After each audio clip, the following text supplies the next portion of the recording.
Itoophiyaan gaaffii ashandaan hambaalee kiiliyaa jaarmiyaa dhaabbata biyyoota gamtoomanii dhimma saayinsii barnootaa fi aadaa hordofuu yuuneeskootti akka galmaa'uuf waggaa lama dura gaafatee turte itti dhiisuu beeksifte. Murtiin Itoophiyaa kun kan dhaga'ame guyyaa irraa ashandaan ni galmaa jedhamee wayita eegamuttidha. Ashandaan ayyaana shamarranii yoo ta'u gara caaluu naannoo Tigraay fi Amaaraatti kabajama. Maqaawwan kanneen akka Shaadayii, Ashandiyyee, Ayinawaarii, Maariyaa fi Soolal jedhamuunis beekama. Kanaan dura Itoophiyaan ayyaana masqalaa fi sirna gadaa dabalatee hambaalee kiiliyaa addunyaatti galmeessifteetti. Abbaa taayitaa eegumsaa fi kunuunsa hambaa Itoophiyaatti antiroopoolojistii aadaa fi qopheessaan ijoo sanadoota galmee hambaalee obbo Gazzaayin Girmaa gaaffiin Itoophiyaan dhiyeessite ulaagaalee waan hin guunneef itti dhiisuu himan.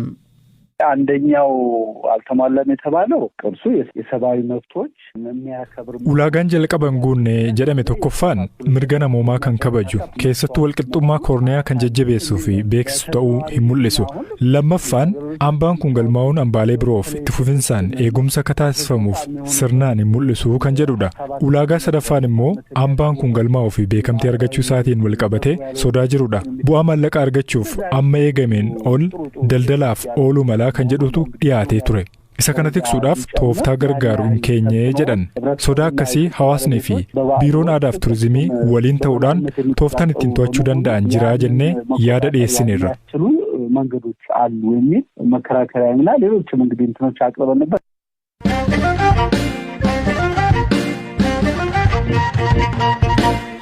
Biyyoota Itoophiyaa Keeniyaan yeroo jalqabaaf gosti COVID-19 Omicron biyyattii keessatti argamu beeksifte. Ministeerri fayyaa biyyattii Mutaayee Kaagwee lakkoofsaan ibsuu dhabanis imaltoota irratti argamuu himan. Gosti vaayirasii COVID-19 Omicron jedhamu haala saffisa dorgomaa hin qabneen tatamsaa akka jiru dhaabbanni fayyaa addunyaa beeksiseera. Vaayirasichi biyyoota addunyaa 77 keessa argamu dhaabbatichi hime. Vaayirasichi baatii sadaasa darbee Afrikaa kibbaatti erga argame booda biyyoonni yaaddoo ibsaa turani.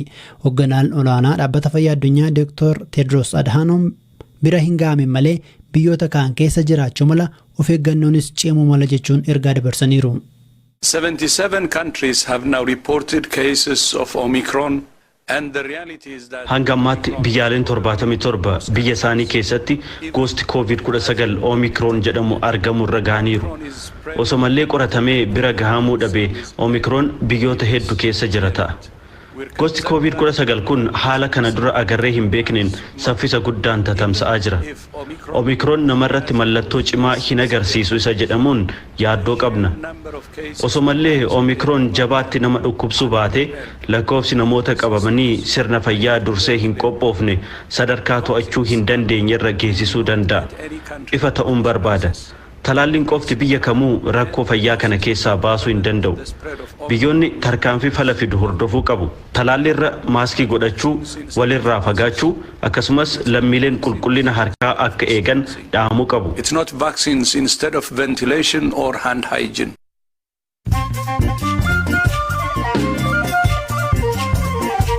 Amma mooduu gaggabaaboon sinitti himaa poolisiin Itoophiyaa gaazexeessitoota AP3 miseensota waraana bilisummaa Oromoo waliin gaaffii taasisan hidhuu beeksise. Kunis lakkoofsa gaazexeessitootaa fi hojjettoota miidiyaa dhiyootti hidhaman 7 ga'eera. United Kingdom lammiileen biyyattii gara Tigraay, Amaaraa fi Affaar akka hin imalle ergaa dhaamte. Biyyattiin gorsa kana dura kennaa turte geeddarteetti. Baatii tokko dura UK dabalatee biyyoonni lixaa lammiileen isaanii Itoophiyaatti akka ba'an watwaataa turan. Sudaan gama Itoophiyaadhaan waldaangeessitu irratti loltoota dabalataa bobbaafte. Humni waraanaa Sudaan daangaa Itoophiyaa waliin wal dhabaa jirutti loltoota dabalataa bobbaasuun bakkeewwan mootummaa Itoophiyaa waliin irratti muddama keessa galan guutummaan to'achuu beekseera. Waraanni biyyattii lammiileen ammanachi hirriba nagaa rafaa jechuun ergaa nageenyi mirkanaa'u dabarsuun dhagahameera.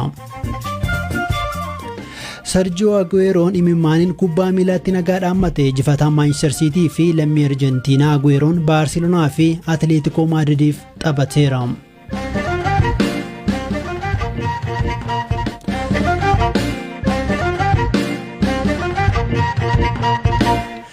Amma mooduu biraattan ca'a. Itoophiyaan dhaabbanni biyyoota gamtoomanii badii humnoonni TPLF kaaba Itoophiyaatti raawwatan dubbatuu dhabuu isaanii himuun komii ibsite. Bakkeewwan mootummaan torban muraasa darban lola gaggeesseen humnoota TPLF jalaa baasetti ajjeechaa jumlaa, gudeeddii akkasumas mancaatiin qabeenyaa guddaa raawwatu himeera. Himannaawwan kana TPLF hin fudhatu. Ta'us kana dura dhaabbileen mirga namummaa humnoonni Tigraay naannoo Amaaraa keessa gudeeddii fi ajjeechaa garaagaraa raawwatu isaanii gabaasanii turan. Gaafa jimaataa akkaataa sarbama mirga namoomaa Itoophiyaa keessa jira jedhu irratti manni maree mirgoota namoomaa dhaabbata biyyoota gamtoomanii marii ni taasisa. Ministeerri Deetaan tajaajila kominikeeshinii mootummaa obbo Kabbada Deessisaa dhaabbatichi badii TPLF callisee jedhan. ተቋሙ ገለልተኝነቱን ጥያቄ ውስጥ የከተታ ታሪካዊ ስህተት እየሰራ መሆኑን ነው የምንገነዘበው። dhaabbatichi walabummaa isaa gaaffii keessa kan galche dogoggora seenaa akka hojjetaa jiru hubanna. Hunda caala deemsitti jiru sirrii akka hin taanee fi walaba akka hin taane kan nu hubachiisu gareen shororkeessaa TPLF naannoo Amaaraa fi Affaaritti sarbama mirga namoomaa jabaa raawwateera. Dubartoonni gudeedamaniiru. Namoonni sabummaan qoodamanii jumlaan ajjeefamaniiru. Manneen barnootaa fi dhaabbileen fayyaa manca'aniiru. Dhimma kana manni maree mirga namoomaa dhaabbata biyyoota gamtoomanii akka waan hin agarree bira darbeera. ይህንን የሰብአዊ መብት ምክር ቤቱ እንዳላየ እንዳልሰማ አልፎታል። Obbo Kabbada Deessisaan keessumaa dhaabbata fayyaa addunyaa fi jaarmiyaa UN dhimma hambaalee hordofu ifatti maqaa dha'uun qeeqaniiru. እንደነ ዩኔስኮ የዓለም የጤና ድርጅት WHO የመሳሰሉት የተደረጉትን ጥፋቶች ውድመቶችን dhaabbileen UN kanneen akka dhaabbata fayyaa addunyaa akkasumas jaarmiyaan dhimma saayinsii fi barnoota UNESCO badii TPLF raawwate yeroo balaaleffatu agarru. Naannoo Amaaraa keessa qofa hospitaalonni 40 barbadaa'aniiru. Kanneen keessaa tokko kan dhaabbata fayyaa addunyaan deeggaramanii fi ijaaraman turan. Hospitaalotaan ala buufataalee fayyaa 453, kellaawwan fayyaa 1850, dhaabbileen fayyaa dhuunfaa 466, baankiin dhiigaa 4 manca'aniiru. Walumaa gala naannoo Amaaraa qofaatti dhaabbileen fayyaa 2813 faayidaan ala ta'aniiru. Manneen barnootaa 2000 olis manca'aniiru. Kuni naannoo Amaaraa qofaadha. Naannoo Affaarittis wanta wal fakkaatutu raawwate. ይሄ በአማራ ክልል ብቻ ነው የተደረገው። በአፋር ክልልም ተመሳሳይ ዴታ ነው ያለው።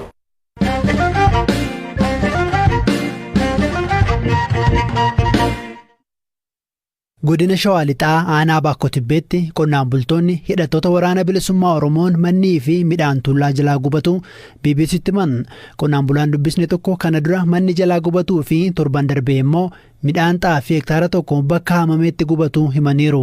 Qonnaan bulaa biraa dubbisne immoo milishaa ta'uu fi manni jireenya isaanii bineeldota akkasumas qabeenya qaban waliin jalaa gubachuu himan. Ammatti waraanni bilisummaa Oromoo kan paarlaamaan Itoophiyaa shororkeessaa jedhee waamu dhimma kanarratti kan dubbatee dhibus kana dura himannaa kanaa keessaa hin qabu jechuun waakkata. Qonnaan bulaan jalqaba dubbisne mannii fi midhaan isaanii jalaa gubate yeroo ammaa magaalatti baqatanii akka jiran himan.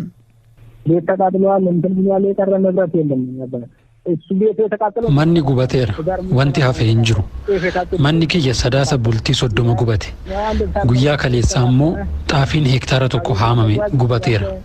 Kan na jalaa gube abaaboo 5dha. Guyyaa dheengaddaa waaree booda naannoo sa'aatii 9 erga nu ari'anii booda galgala sa'aatii 4tti immoo guban. Nuti baqannee magaalatti galle maal goona? Kan ollaas gubateera.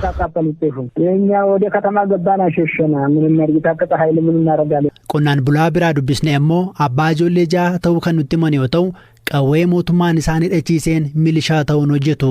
Waan isaan mudate akkanaan himu. Manni koo kaleessatti baatii walakkaa irratti barbadeessanii. Eenyutu barbadeesse? Abaaboo 5 jedhamu. Akka eegicha galtaa meeshaa fidii aannan doorsisu isaanumadha. Isaanumadha jedhaniitu natti bilbilaa turanii na doorsaa turanii. Saati manaas mana baqattee mana ollaa jirti ture waamanii. Dhumaadha meeshaa fiduu didee quufaadha akkana galee jedhanii ishee reebanii ijoollee reebanii fudhatanii deemanii ture. Akkamittiin bartanii isaan ta'uu isaanii? Isaan ta'uu isaanii hidhannootiin dhufanii mana namaatiin reebanii na baasanii jettee xixiqqee hidhatu meeshaa guutuu hidhatu. Magaashii kana hiiteessanii. Qabeenyi tokko xaafiin bakka 2 dhahamee mana jira innis wajjin barbadaa'ee garboonis dhahamee mana jira innis hin barbadaa'ee teessoon waan hundumtuu baay'ee mana keessa waan jiru hundisaayyuu barbadaa'ee ani addeessu tokko fuula durattis nagaan kun nageenya boon itti fufata innaan hin jirus na yaaddaa darbees immoo nageenyi yoo waa nyaatan yoo ijoolleen fi waa uffatteedha yoo nama gargaareedha jechuudha ammatti. Hoogganaan kominikeeshinii aanaa Baakkoo Tibbee obbo Shibbiruu Addunyaa kanaan duras hidhattoonni manneen jireenyaa gubaa turuu himu ta'us midhaan gubuun kana dura hin baratamne jedhu. humnoonni hidhatanii naannoo sana jiran humnoota abaa'oo shanee maqaa abaa'oo shaneetiin hojjetanii fi isaan akka ta'ee fi namoonni kun ganda sana keessatti illee kan hin beekamne ta'uu hawaasni guyyaama sana heeruu nuu kennee booda taatee garaagartummaa sa'aatii 4 kan hin caalle halkan keessa sa'aatii 4 irratti kan isaanii midhaan kun gubate. Ganduma tokko walirraas fageenya hin qabani. Daqiiqaa 20 caalaa walirraan fagaatu manni milishaa sunii fi midhaan gubate jechuudha. Kan nama tokkichaa tuullaan 17, kan isa tokko tuullaan 8 fi kan nama sadaffaa immoo tuullaan tokko walii jala tuullaan 20 akka gubate nan qaba. Taateen midhaan gubuu fi mana gubuu yeroo jalqabaaf kan mudate. Gama lixaa fi kibba Oromiyaa waggoota muraasa darbanitti rakkoo nageenyaa tureen lammiileen nagaa gidduutti miidhamaa turan. Badii raawwatuuf humnoonni nageenyaa mootummaas ta'e hidhattoonni ni himatamu.